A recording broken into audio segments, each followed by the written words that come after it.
बड़ी खबर में बात करेंगे हुकूमत की मुश्किलात की। तो गवर्नमेंट को एक के बाद एक बहरान का सामना करना पड़ा है। हुकूमत के खिलाफ पीडीएम की तहरीक जारी है। दबाव बढ़ाने के लिए मुख्तलिफ शहरों में सियासी कुव्वत का मुजाहरा किया जा रहा है। पीडीएम बयानिया बढ़ती महंगाई हो, बिजली का हालिया बहरान हो, ब्रेकडाउन हो, तर्ज हुक्मरानी वुज़रा की कारकर्दगी हो और जो कहने कई बड़े मसाइल का शिकार है गवर्नमेंट, बिल्कुल उसके अलावा भी कई मसाइल का शिकार है। तहम वज़ीर आज़म का मौक़िफ़ यह है कि अपोजिशन समेत तमाम मसाइल से निमटने के लिए वुज़रा अपनी कारकर्दगी को बेहतर बनाए। इस हवाले से 23 दिसंबर को वफाकी वुज़रा ने एक मुआहदे पर दस्तखत किए थे और उन्हें कारकर्दगी बेहतर बनाने के लिए अहदाफ भी तफवीज़ किए गए थे और कई वुज़रा ने को आखिरी अल्टीमेटम भी दिया गया था। ये वाज़ेह किया गया था कि जो काम नहीं करेगा वो घर जाएगा। लेकिन गुज़िश्ता वफाकी कबीना के इजलास में वज़ीर आज़म ने एक बार फिर वुज़रा की कारकर्दगी पर शदीद बरहमी का इज़हार किया। आपको पता है वज़ीर आज़म पहले ये भी कह चुके हैं कि अब हमारे पास सीखने का वक्त नहीं है, हमारे पास 2.25 साल हैं, अब तो हम ये भी नहीं कह सकते कि हम नए हैं। तो जराए के मुताबिक वज़ीर आज़म ने अब खबरदार किया है कि जो भी हुकूमती पॉलिसी से इन्हेराफ करेगा उसे काबीना से निकाल दिया जाएगा। उन्होंने वुज़रा को आखिरी मौका देते हुए ये वाज़ेह किया कि अगर अपोजिशन का मुकाबला करना है तो कारकर्दगी पर तवज्जो देनी होगी। बिजली के ब्लैकआउट पर मुतज़ाद बयानात पर वज़ीर आज़म ने तशवीश का इजहार करते हुए वज़ीर तवानाई उमर अयूब की कारकर्दगी को गैर तसल्ली बख्श करार दिया। उसामा सत्ती केस पर भी वज़ीर आज़म नाखुश दिखाई दिए और 2.5 साल गुजरने के बावजूद मुख्तलिफ वजारतों में अभी तक इस्लाहात नजर न आने पर भी प्राइम मिनिस्टर नाला नजर आए। इसी सारी सूरत हाल पे हमने बात भी करनी है और चूंकि हमने उमर अयूब साहब किया तो ये जो आदाफ जब दिए गए थे ना वुज़रा को, तो उसमें उमर अयूब साहब को खास तौर पे प्राइम मिनिस्टर ने कहा था कि आप के ऊपर सबसे ज्यादा जिम्मेदारी है, जो कि एनर्जी क्राइसिस बहुत बड़ा है। अंदलीब अब्बास साहब हमारे साथ मौजूद हैं जो कि सीनियर रहनुमाएं पाकिस्तान तहरीक इंसाफ की इस वक्त हमें ज्वाइन कर रही हैं। उनसे जरा सिचुएशन पे बात करते हैं, क्योंकि शी इज वेरी वोकल और मुसलसल शोज में आती भी नहीं, लेकिन अब इनकी गवर्नमेंट जब तनकीद की जद में है तो जरा पूछते हैं। अंदलीब साहब सबसे पहले तो सुबह खैर, कैसी हैं आप? ठीक ठाक है? शुक्रिया बहुत बहुत जी, बिल्कुल ठीक ठाक। थैंक यू वेरी मच, आपने हमें ज्वाइन किया। अच्छा, एक तो ये कि ये जो कल प्राइम मिनिस्टर ने तहफ़्फ़ुज़ात का इजहार किया और कुछ खबरें लीक हुई कैबिनेट को लेकर, ये बड़ी तशवीशनाक बात तो है ही, लेकिन दूसरी जानिब बहुत चैलेंजिंग भी है चूंकि वक्त कम और अब मुकाबला बहुत सख्त है। तो आप being a senior leader Tehreek Insaf, आप कैसे देखती हैं, क्या स्ट्रैटेजी होगी जिसके जरिए ये लोग डिलीवर करेंगे? चूंकि अगर 3 साल में नहीं हुआ अंदलीब साहिबा, 2 साल में कैसे होगा? देखिए, सबसे पहली बात तो यह है कि ये रिमार्केबल चीज है। आज तक 70 साल में आपने देखा होगा हुकूमतों ने कभी भी अपना एहतसाब नहीं किया, किसी किस्म की उनकी जिसको कहते हैं अकाउंटेबिलिटी नहीं हुई। यहाँ जो पेट्रोल क्राइसिस है वो पिछली हुकूमत में 4 दफा आया। चीनी की कीमत पिछली हुकूमत में 130 रुपए तक गई, लेकिन किसी ने उस पे कोई एक्शन नहीं लिया, इंक्वायरी तक नहीं करवाई। कहाँ करवाएंगे, नहीं करवाई। इसी तरह गंदम में भी 130 रुपए की कब हुई चीनी, ये हमें नहीं याद। हाँ जी, मैं आपको इसका कोट भी कर देती हूँ। मेहर बुखारी का ये प्रोग्राम आया है खाकान अब्बासी के साथ और उन्होंने शो किया उनको, बल्कि मेरे पास वो पेपर भी है जिसपे लिखा हुआ है कि 130 रुपए की कीमत चली। तो और खाकान अब्बासी ने कहा नहीं, उसको फैक्टर्स और थे, ये थे वो थे, क्योंकि कभी इंक्वायरी की नहीं, इन माफिया को हाथ डाला नहीं, क्योंकि इन माफिया के खुद सरबराह थे। तो ये जबरदस्त बात है कि हुकूमत जो है वो हर हफ्ते करती है। आपको ये भी पता है कि कैबिनेट की जो मीटिंग्स होती है वो कितनी अकाउंटेबिलिटी और एहतसाब की तरफ होती है। नून लीग की हुकूमत में 4 साल में सिर्फ 13 कैबिनेट मीटिंग्स हुई थी। यहाँ मेरा हर हफ्ते कैबिनेट मीटिंग होती है। एक परफॉर्मेंस बेंचमार्क साइन करवाया गया है और आप देखें कि कॉमर्स की मिनिस्ट्री ने कैसे परफॉर्म किया, एक्सपोर्ट्स ने सारे रिकॉर्ड तोड़ दिए। आप ये भी देखें कि इंडस्ट्रीज की ग्रोथ जो है वो कोरोना के अंदर, कोविड के अंदर, जब सारी इंडस्ट्री दुनिया के नीचे जा रही है, रिकॉर्ड सेल्स हो रही है पाकिस्तान के अंदर। आप ये देखें कि जितने लोग अनएम्प्लॉयड थे कोरोना की वजह से, जिन जो छाबड़ी वाले थे, जो ये सारे मजदूर जो अनएम्प्लॉयड थे, वापस एम्प्लॉयमेंट में आ गए शॉर्टेस्ट पॉसिबल टाइम। दुनिया की बदतरीन बहरान में, दुनिया में जो बहरान है वो अमेरिका कोप नहीं कर पा रही, यूके कोप नहीं कर पा रही, इंडिया रह गया है। पाकिस्तान को एग्जाम्पल दिया जा रहा है 4 ममालिक में। ठीक है, तो ये हमारी अच्छी परफॉर्मेंस है, लेकिन इसमें खान साहब कहते हैं कि हमने बिल्कुल मुतमईन नहीं होना, हमने और बेहतरी करनी है।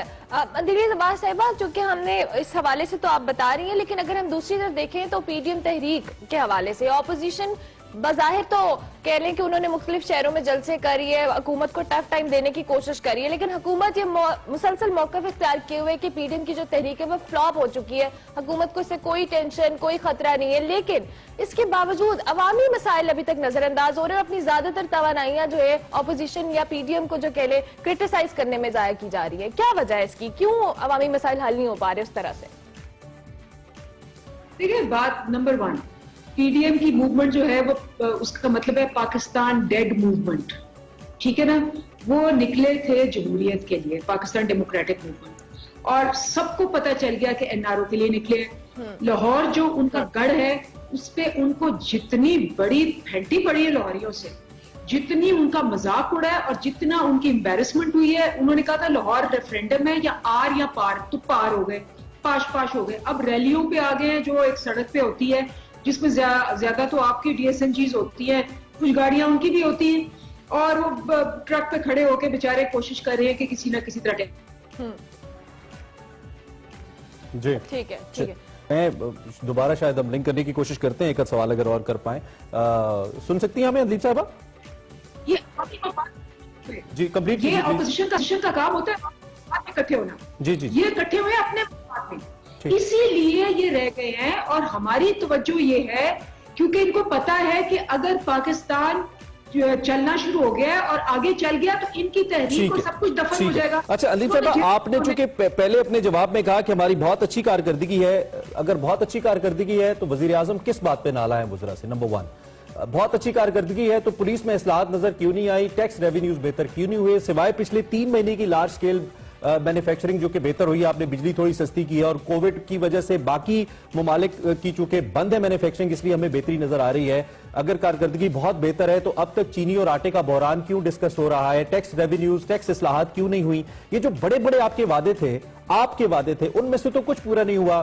2019 के शुरू में वजीर आजम ने कहा था 20 नौकरियां देने का साल होगा, 21 के आगाज में कहा है कि 21 नौकरियां देने का साल होगा।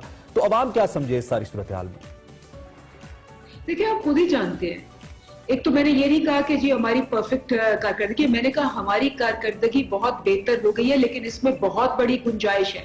अब अगर आप 2000 और आप वही साल ले लें, आप 2020 ले लें, 2020 को ले, पाकिस्तान की परफॉर्मेंस, इंडिया की परफॉर्मेंस, यूके की परफॉर्मेंस, यूएसए की परफॉर्मेंस जो हमसे 100 दर्जे आगे थी जब हमने ली, पाकिस्तान कोविड के दौरान ऐसी परफॉर्मेंस, उस पर मैंने कहा कि आपको वर्ल्ड इकोनॉमिक फोरम पूरा दिन आपको सेलिब्रेट करने में लगा रहा है, तो उसमें हमारी मईशत और उसकी परफॉर्मेंस बहुत बेहतर है। 2020 में बिल्कुल उन्होंने कहा था कि जी हम टूरिज्म के जरिए करवाएंगे, टूरिज्म तो सारी दुनिया में बंद हो गया। 2021 में इंशाल्लाह वैक्सीन आ गई है और होपफुली दुनिया में एक्टिविटी जो है वो उभरेगी, जैसे हमने देखा एक्सपोर्ट्स में उभरी है। हमारा जहां तक बहरान है शुगर का और आटे का, ये मैं अपने नाजरीन को भी बताना चाहती हूँ कि शुगर और आटे का बहरान आपने देखा हर हुकूमत में होता है, लेकिन दोबारा होता है। 3 दफा मैंने कहा कि नून लीग की हुकूमत में हुआ, लेकिन कुछ नहीं हुआ, बार बार होता है, इसलिए क्योंकि माफिया को हाथ नहीं लगाते। माफिया में ये खुद होते हैं, हमने माफिया को हाथ लगाया है। शुगर वालों ने क्या किया, स्टे ले लिया जाके कोर्ट में। आप भी देखें, अभी भी इश्तिहार वो दे रहे हैं टीवी पे कि जी आप हमें ये दें वो दें, वरना हम ये कर देंगे वो कर देंगे। ठीक है, तो अच्छा चले, वक्त कम है, मुख्तसरन ये बता दीजिए अब, ठीक है आपके चैलेंजेस हमारे सामने हैं ओबियसली, और अब मीडिया का दौर है, चीजें सामने हैं, लोग एनालाइज कर सकते हैं, आप भी अपना मौक़िफ़ बता रही हैं। अब मुस्तकबिल को लेकर जिन चैलेंजेस का जिक्र प्राइम मिनिस्टर कर रहे हैं, किस तरीके से होगा? आपके कुलीग से, वुज़रा से आपकी बात हुई है, आप शुरू से तहरीक इंसाफ का हिस्सा हैं, तो अब ऐसा क्या होगा जिससे हम देखेंगे नया पाकिस्तान नेक्स्ट 2 ईयर्स? देखिए, आप ऑब्वियसली एक 5 साल बाद एक परफॉर्मेंस होती है। आप देखें नून लीग का, और क्योंकि मैं तो उन्हीं के साथ, आप आवाम तो उन्हीं के साथ कंपेयर करती है, तो उनके पहले 2 साल में भी 24% इन्फ्लेशन थी, पीपल्स पार्टी के जमाने में 10.4% थी। ये आखिर में जाके उनकी कम हुई, और इंशाल्लाह आप देखेंगे कि हमारी इस वक्त 11% से इन्फ्लेशन 8% पे आ गई है। आपको नजर आएगा 2021 में ये और कम होके 7% पे आएगी, 2022 में ये 5 और 6 के दरमियान में आ जाएगी, जो कि होता ही है। इसमें इंशाल्लाह जिस तरह से चलिए हम तो हुकूमत- यही उम्मीद करते हैं कि आने वाला ये जो 2021 ये वाला साल है हमारे लिए बेहतर हो, आवाम के मसाइल हल हो, जिसका वादा तहरीक इंसाफ की गवर्नमेंट ने किया और था, हर जिसका गवर्नमेंट मैंने फिगर किया सही था। बताए हमें, चाहे नून लीग की गवर्नमेंट हो या आपकी फिगर सही बताए। अब भी इन्फ्लेशन 2 डिजिट्स में, आप सिंगल डिजिट कह रही हैं। बहरहाल थैंक यू वेरी मच, आपने हमें ज्वाइन किया। बात ये नहीं है कि कोई डिफेंड कैसे करता है, हम क्वेश्चन कैसे, बात ये है कि क्या अवाम तक उसका फायदा नजर फायदा आ रहा है, पहुंच अवाम रहा है। परेशान है। इस पे हम बात करते रहेंगे, आगे भी जाके आज हम महंगाई पे बात करेंगे। सो दिलीप साहिबा अपनी गवर्नमेंट का मौक़िफ़ बता रही थी, इसी पॉइंट पे हमने ब्रेक ले लिया, ब्रेक के बाद आते हैं।